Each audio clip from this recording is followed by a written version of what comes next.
नमस्कार, आप देख रहे हैं साधना प्लस और मैं हूं आपके साथ पूजा अग्रवाल। बुलेटिन की शुरुआत करेंगे इस वक्त की अहम खबरों के साथ।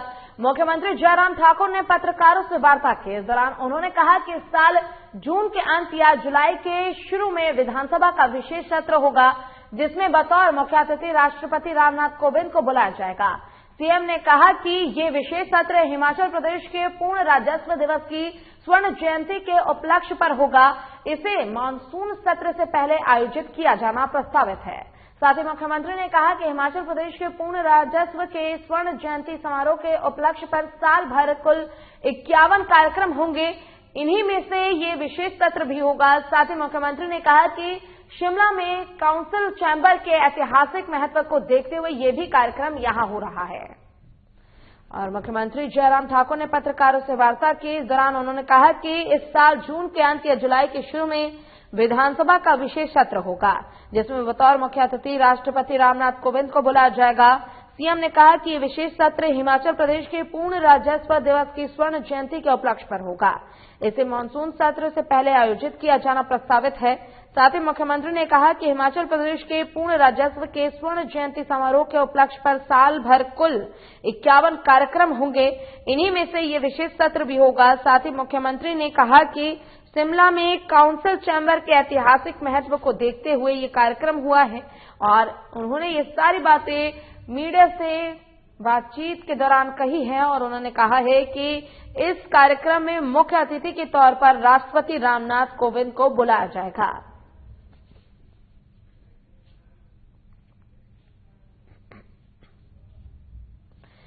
मुख्यमंत्री जयराम ठाकुर ने कहा है कि साल के जून के अंत या जुलाई की शुरुआत में विधानसभा का विशेष सत्र होगा, जिसमें बतौर मुख्य अतिथि राष्ट्रपति रामनाथ कोविंद को बुलाया जाएगा।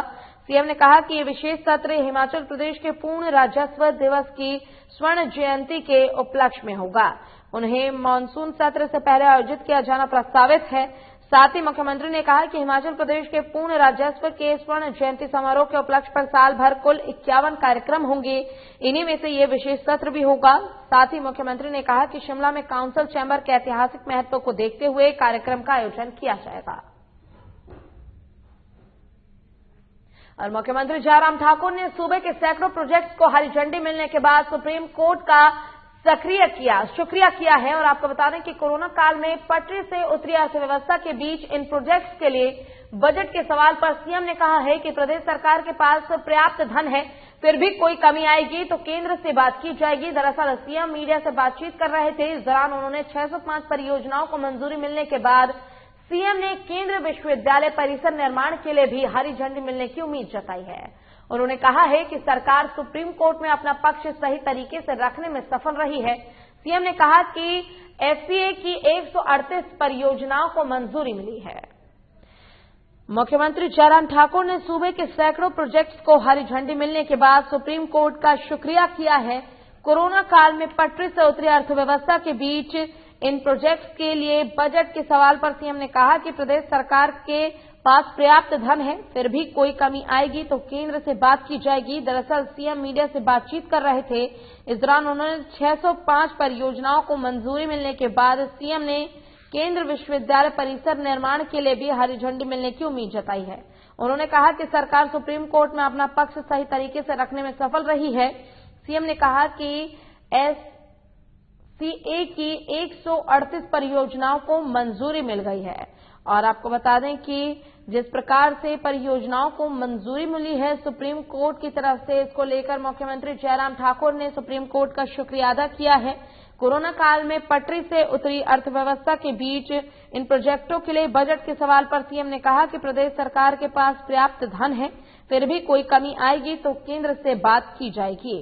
दरअसल सीएम ने मीडिया से बातचीत करते हुए इस दौरान उन्होंने 605 परियोजनाओं को मंजूरी मिलने के बाद केंद्र विश्वविद्यालय परिसर निर्माण के लिए भी हरी झंडी मिलने की उम्मीद जताई है। उन्होंने कहा कि सुप्रीम कोर्ट में अपना पक्ष सही तरीके से रखने में सफल रही। सीएम ने कहा कि एससीए की 138 परियोजनाओं को मंजूरी मिल चुकी है। मुख्यमंत्री जयराम ठाकुर ने जिस प्रकार से परियोजनाओं को मंजूरी मिली है, इसको लेकर सुप्रीम कोर्ट का शुक्रिया अदा किया है।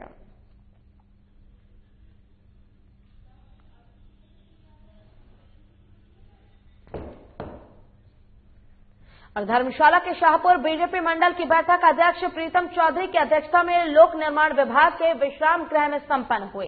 बैठक में प्रदेश बीजेपी सचिव जयसिंह ने विशेष रूप से हिस्सा लिया। इस बैठक में सर्वसम्मति से निर्णय हुआ कि शाहपुर बीजेपी मंडल की ओर से भारतीय जनता पार्टी के राष्ट्रीय अध्यक्ष जगत प्रकाश नड्डा के स्वागत के लिए गगल हवाई अड्डे पर 1500 कार्यकर्ता जाएंगे। इस कार्यक्रम को मूर्त रूप देने के लिए बैठक में यातायात की व्यवस्था के लिए वाहनों की सूची बनाई गई। बैठक को संबोधित करते हुए जयसिंह ने कहा कि बीजेपी के राष्ट्रीय अध्यक्ष जगत प्रकाश नड्डा प्रदेश बीजेपी कार्य समिति की बैठक को संबोधित करने धर्मशाला आ रहे हैं। ये हिमाचल प्रदेश और शाहपुर बीजेपी के लिए गौरव का विषय है कि बीजेपी अध्यक्ष शाहपुर विधानसभा के गगल हवाई अड्डे पर 18 तारीख को आएंगे। वो इस अवसर पर शाहपुर बीजेपी मंडल ने जो तैयारी की है, सब लोग इसे एक कार्यक्रम के रूप में ले रहे हैं और ये एक उत्सव का रूप बनता जा रहा है। बैठक में अध्यक्ष प्रीतम चौधरी ने कार्यकर्ताओं को बताया कि नड्डा के स्वागत में शाहपुर बीजेपी कोई कसर नहीं छोड़ेगी और बैंड बाजे के साथ विश्व की सबसे बड़ी राजनीतिक पार्टी भारतीय जनता पार्टी के राष्ट्रीय अध्यक्ष और हिमाचल के सपूत जगत प्रकाश नड्डा का स्वागत किया जाएगा।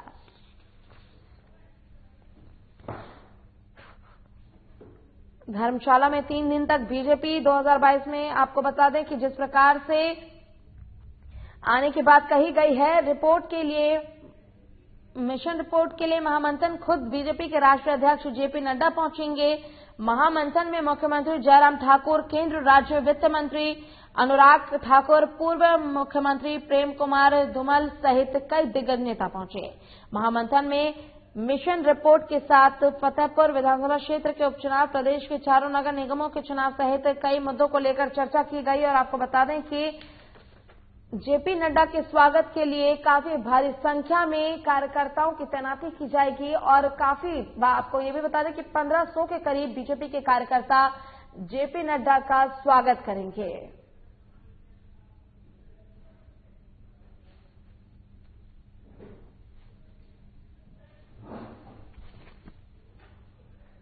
और उत्तराखंड के हरिद्वार में 27 फरवरी से शुरू हो रहे महाकुंभ मेले के लिए हिमाचल पथ परिवहन निगम 25 विशेष बसें चलाएगा। ये बसें 25 फरवरी से सभी जिलों में चलाई जाएगी। HRTC फिलहाल प्रदेश भर से हरिद्वार और इसके आसपास के क्षेत्रों के लिए 32 बसें चला रहे हैं। परिवहन निगम के प्रबंधक निदेशक संदीप कुमार ने कहा कि विशेष बसें चलाने के आदेश जारी कर दिए गए हैं। श्रद्धालुओं की संख्या को देखते हुए इन बसों की संख्या बढ़ाई भी जा सकती है। मेले में जाने वाले श्रद्धालुओं की सुविधाओं के लिए निगम प्रबंधन ने नंबर भी जारी किया है। इसी को लेकर समस्या हो तो इस नंबर पर संपर्क किया जा सकता है। वहीं कोरोना के चलते बसों में नियमों का पालन करना होगा। श्रद्धालुओं को मास्क पहनकर भी आपको बता दें कि सफर करना होगा।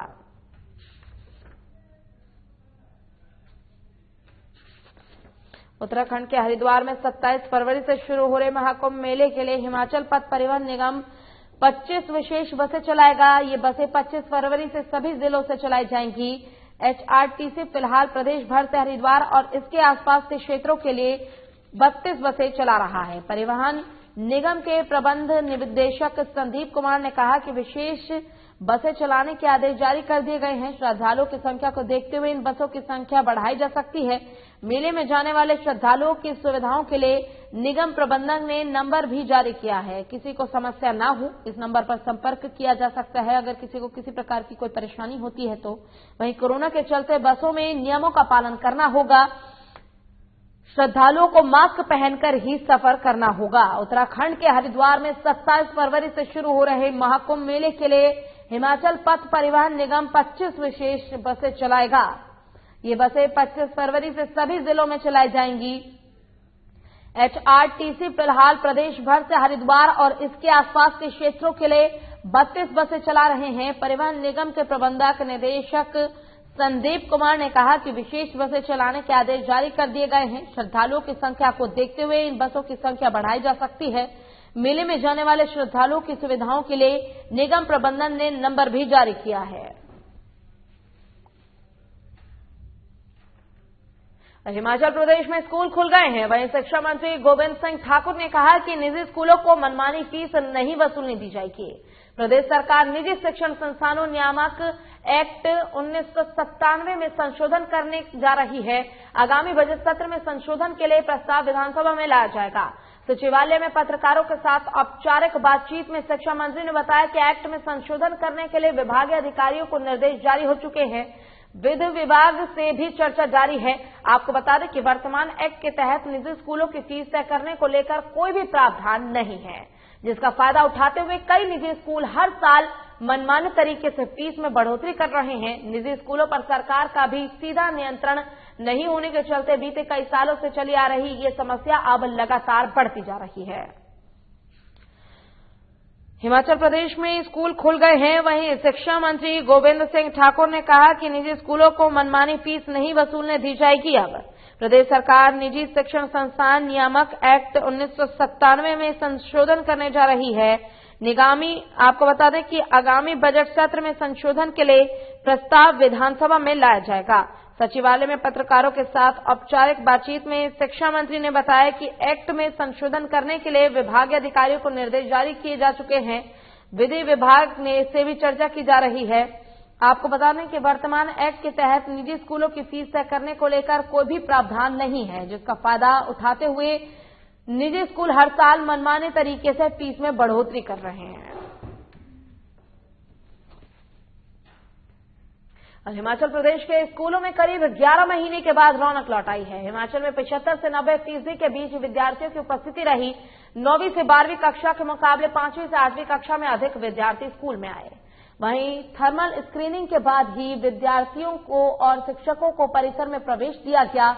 इस मौके पर प्रार्थना सभा भी आपको बता दें कि नहीं किया गया। लंच ब्रेक और आने जाने का समय भी अलग अलग रखा गया है। वहीं उच्च शिक्षा निदेशक डॉक्टर अमरजीत कुमार शर्मा ने बताया कि विद्यार्थियों की हाजिरी संतोषजनक रही। शिमला जिले में 60%, चंबा में 46% उपस्थिति रही। वहीं निदेशक ने बताया कि स्कूलों में फेस मास्क पहनना अनिवार्य किया गया है, उचित दूरी रखी जा रही है, थर्मल स्क्रीनिंग की व्यवस्था भी की गई है। हिमाचल प्रदेश के स्कूलों में करीब 11 महीने के बाद अब रौनक लौट आई है। हिमाचल में 75 से 90% के बीच विद्यार्थियों की उपस्थिति दर्ज की जा रही है। 9वीं से 12वीं कक्षा के मुकाबले 5वीं और 8वीं कक्षा से अधिक विद्यार्थी स्कूल आए। वहीं थर्मल स्क्रीनिंग के बाद ही विद्यार्थियों और शिक्षकों को परिसरों में प्रवेश दिया जा रहा है और इस मौके पर प्रार्थना सभा भी आयोजित नहीं की गई। लंच ब्रेक और आने जाने का समय भी अलग तय किया गया है। वहीं उच्च शिक्षा निदेशक डॉक्टर अमरजीत कुमार शर्मा ने बताया कि विद्यार्थियों की हाजिरी संतोषजनक रही। शिमला जिलों में 60%, चंबा में 46%। तो वहीं आपको बता दें कि अलग अलग जिलों की अलग अलग फीसदी विद्यार्थियों की उपस्थिति तय की गई है। वहीं निदेशक ने बताया कि स्कूलों में फेस मास्क पहनना अनिवार्य है। बिना फेस मास्क के किसी भी छात्र को प्रवेश नहीं लेने दिया जा रहा है। उचित दूरी का ख्याल भी रखा जा रहा है। इस दौरान थर्मल स्क्रीनिंग की व्यवस्था भी पूरे तरीके से की गई है, ताकि जो बच्चे स्कूल में आ रहे हैं, जो शिक्षक है, विद्यार्थी है जो स्कूल में प्रवेश कर रहे हैं, उनकी पूरी तरीके से कोरोना के गाइडलाइन का पालन करते हुए ही उन्हें स्कूल में प्रवेश दिया जाए।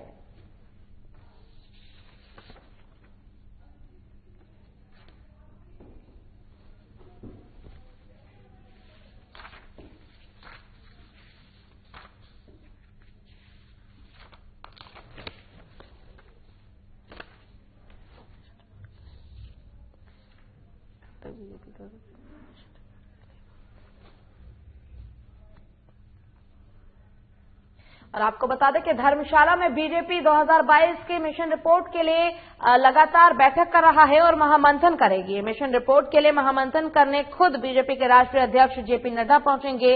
महामंथन में मुख्यमंत्री जयराम ठाकुर, केंद्र राज्य वित्त मंत्री अनुराग ठाकुर, पूर्व मुख्यमंत्री प्रेम कुमार धूमल सहित कई दिग्गज नेता पहुंचेंगे। महामंथन में मिशन रिपोर्ट के साथ फतेहपुर विधानसभा क्षेत्र में उपचुनाव, प्रदेश के 4 नगर निगमों में चुनाव सहित कई अन्य मुद्दों पर भी गंभीर चर्चा होगी। धर्मशाला के पास एक होटल में शुरू होने जा रही बीजेपी के प्रदेश कार्य समिति की बैठक के पहले दिन पार्टी के कार्यकर्ताओं को मिशन रिपोर्ट के लिए ट्रेनिंग दी जाएगी। बीजेपी के राष्ट्रीय अध्यक्ष जगत प्रकाश नड्डा 18 फरवरी को संगठन के पदाधिकारियों और कार्यकर्ताओं का मार्गदर्शन करेंगे। प्रदेश बीजेपी कार्य समिति की बैठक के पहले दिन 17 फरवरी को बीजेपी कार्यकर्ताओं का प्रशिक्षण शिविर शुरू होगा। इस दिन सांसद रामस्वरूप प्रदेश भर के करीब 100 कार्यकर्ताओं को संगठन की कार्य पद्धति के बारे में प्रशिक्षित करेंगे। कार्य समिति की बैठक में शिरकत करने के लिए नड्डा 18 फरवरी को जिले से गगल हवाई अड्डे पर पहुंचेंगे।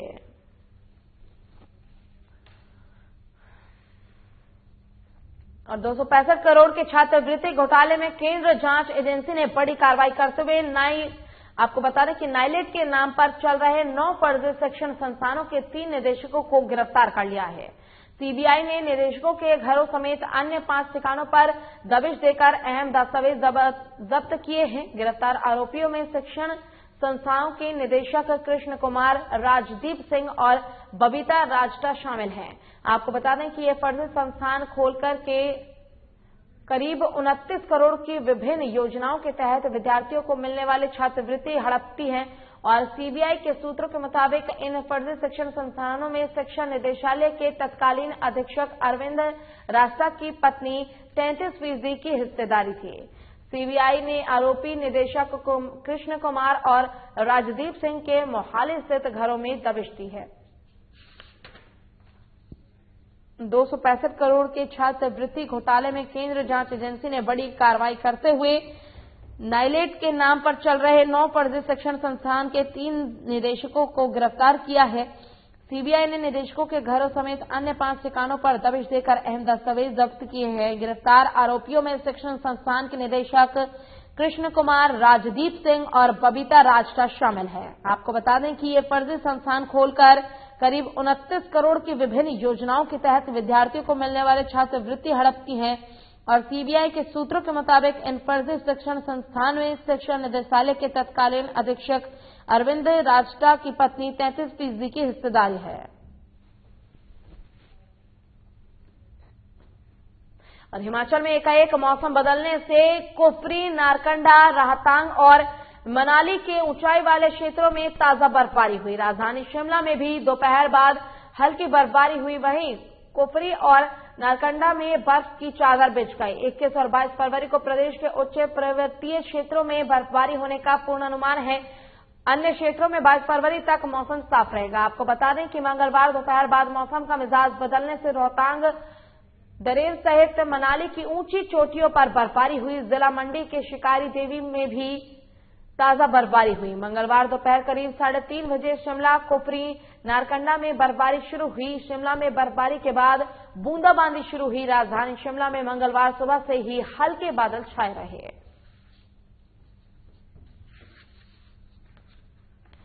हिमाचल में एकाएक मौसम बदलने से कुफरी, नारकंडा, रोहतांग और मनाली के ऊंचाई वाले क्षेत्रों में ताजा बर्फबारी हुई। राजधानी शिमला में भी दोपहर बाद हल्की बर्फबारी हुई। वहीं कुफरी और नारकंडा में बर्फ की चादर बिछ गई है। 21 और 22 फरवरी को प्रदेश के उच्च पर्वतीय क्षेत्रों में बर्फबारी होने का पूर्वानुमान है। अन्य क्षेत्रों में 22 फरवरी तक मौसम साफ रहेगा। आपको बता दें कि मंगलवार दोपहर बाद मौसम का मिजाज बदलने से रोहतांग, दरेर सहित मनाली की ऊंची चोटियों पर बर्फबारी हुई। जिला मंडी के शिकारी देवी में भी ताजा बर्फबारी हुई। मंगलवार दोपहर करीब 3:30 बजे शिमला, कुफरी, नारकंडा में बर्फबारी शुरू हुई। शिमला में बर्फबारी के बाद बूंदाबांदी भी शुरू हुई। राजधानी शिमला में मंगलवार सुबह से ही हल्के बादल छाए रहे। हिमाचल में एकाएक मौसम बदलता जा रहा है। आपको बता दें कि कुफरी, नारकंडा, रोहतांग और मनाली के ऊंचाई वाले क्षेत्रों में ताजा बर्फबारी हुई। राजधानी शिमला में भी दोपहर बाद हल्की बर्फबारी हुई। वहीं कुफरी और नारकंडा में बर्फ की चादर बिछ गई है। 21 और 22 फरवरी को प्रदेश के उच्च पर्वतीय क्षेत्रों में बर्फबारी होने का पूर्वानुमान है। अन्य क्षेत्रों में 22 फरवरी तक मौसम साफ रहेगा। आपको बता दें कि मंगलवार दोपहर बाद मौसम का मिजाज बदलने से रोहतांग, दरेर सहित मनाली की ऊंची चोटियों पर बर्फबारी हुई। जिला मंडी के शिकारी देवी में भी ताजा बर्फबारी हुई है। मंगलवार दोपहर करीब 3:30 बजे शिमला, कुफरी, नारकंडा में बर्फबारी शुरू हुई। शिमला में बर्फबारी के बाद बूंदाबांदी शुरू हुई। राजधानी शिमला में मंगलवार सुबह से ही हल्के बादल छाए रहे।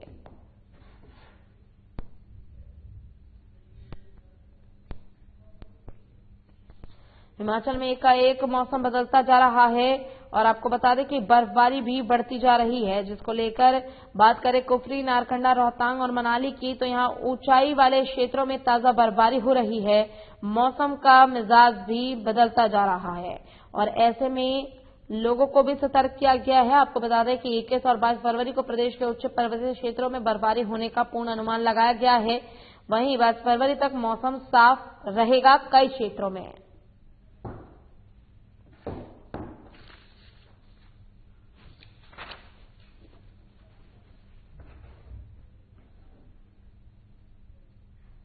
और इसी के साथ फिलहाल के लिए इस बुलेटिन में बस इतना ही, लेकिन आखिर में नजर इस वक्त की सुर्खियों पर। मुख्यमंत्री जयराम ठाकुर ने की प्रेस कॉन्फ्रेंस में विधानसभा का विशेष सत्र को लेकर की चर्चा। मुख्य अतिथि राष्ट्रपति रामनाथ कोविंद की कही बात।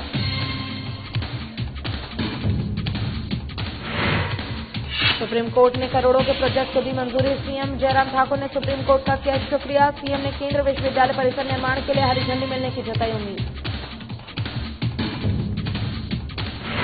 धर्मशाला में बीजेपी का महामंथन। जेपी नड्डा समेत दिग्गज नेता होंगे शामिल। 3 दिन तक बीजेपी 2022 में मिशन रिपोर्ट के लिए करेगा महामंथन।